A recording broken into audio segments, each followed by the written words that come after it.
പാർലമെന്റിലെ ഇരുസഭകളും പാസാക്കിയതോടെ വഖഫ് നിയമ ഭേദഗതി ബില്ല് ഇനി നിയമമാകാൻ രാഷ്ട്രപതിയുടെ അംഗീകാരം മാത്രം മതി. ഇന്ന് പുലർച്ചെയാണ് രാജ്യസഭയും ബില്ല് പാസാക്കിയത്.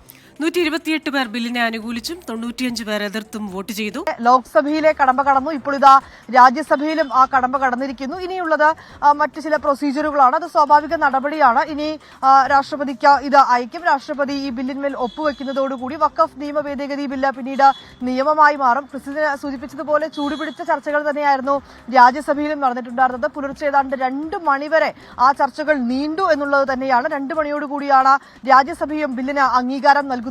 128 പേർ ബില്ലിനെ പിന്തുണച്ചപ്പോൾ 95 പേരാണ് ബില്ലിനെ എതിർത്തത്. ലോക്സഭയിലും 8 മണിക്കൂറാണ് ചർച്ച പറഞ്ഞിട്ടുണ്ടായിരുന്നുവെങ്കിലും അത് ഏതാണ്ട് 14 മണിക്കൂറോളം നീളുന്ന സാഹചര്യമുണ്ടായി. സമാനമായ രീതിയിൽ തന്നെയാണ് രാജ്യസഭയിലും ആ ചർച്ചകൾ ആദ്യഘട്ടത്തിൽ 8 മണിക്കൂറാണ് പറഞ്ഞിട്ടുണ്ടായിരുന്നത്. പക്ഷേ പിന്നാലെ അത് ഏതാണ്ട് 12 മണിക്കൂറോളം നീളുന്നൊരു പശ്ചാത്തലം തന്നെയാണ് ഉണ്ടായിരുന്നത്. ശക്തമായ പ്രതിഷേധം പ്രതിപക്ഷ പാർട്ടികൾ രാജ്യസഭയിലും മുന്നോട്ട് വച്ചിട്ടുണ്ടായിരുന്നു. ലോക്സഭയിൽ ഉള്ളതുപോലുള്ള വാദങ്ങളൊക്കെ തന്നെയാണ് രാജ്യസഭയിലും നടന്നിട്ടുണ്ടായിരുന്നത്.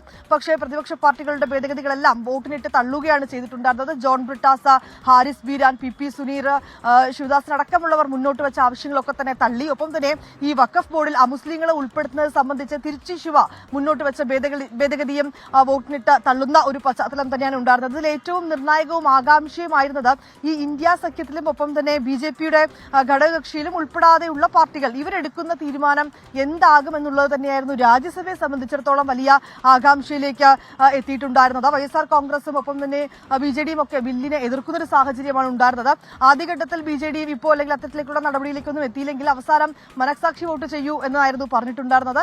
എന്താണെങ്കിലും ആ പാർട്ടികളും ആ ബില്ലിനെ ശക്തമായി തന്നെ എതിർത്തു. പക്ഷേ ഭൂരിപക്ഷ വോട്ടോടുകൂടിയാണ് ബില്ല് ഇപ്പോൾ രാജ്യസഭയിലും പാസ്സായിരിക്കുന്നത്.